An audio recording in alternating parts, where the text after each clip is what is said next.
Alright, so I'm going to walk you through the muscles of mastication. So these are going to move the mandible, and the first one we can see is the masseter. It goes from the zygomatic bone to the mandible, and the temporalis, which goes from the temporal bone to the mandible. So without any other muscles on the head, neck, and face here, those two are very visible, very apparent, because they connect to the mandible.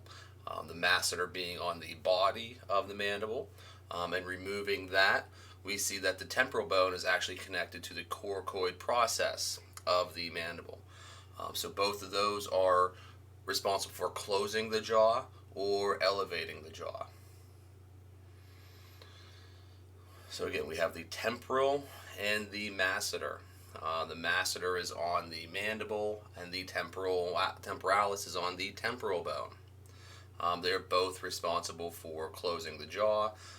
Like I said, just sort of showing you what's underneath to get your bearings straight, and maybe help review some of those bone structures. I also want to show you the difficulty in finding the pterygoids. You'll notice that their origin is on the sphenoid bone. So here I can find the pterygoids after cutting a sagittal section into right and left halves of the skeletal system here, and now I have the sphenoid bone highlighted, and it's very difficult to see, but you can sort of make out where that red meat of the muscle interacted with that part of the highlighted bone. So that is where the pterygoids are located, and they are responsible for moving the jaw from side to side. It creates sort of a grinding motion when chewing, to help you chew that food in a more efficient manner.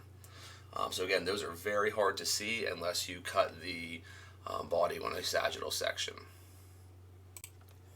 Compare the last set of videos we looked at where we only saw the masseter and temporal muscles, and now we see all of the muscles of the head, neck, and face that will be on our list here in the SLM. Hopefully you're still able to pick out which is the masseter and temporalis, just because we have a few landmarks that we can use that are helpful.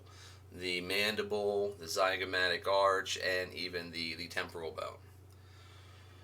So looking at the image, hopefully it was clear that this muscle was the temporalis and this muscle was the masseter. If not, maybe go back, review the video again, or work in your atlas just to help you identify them a little bit easier.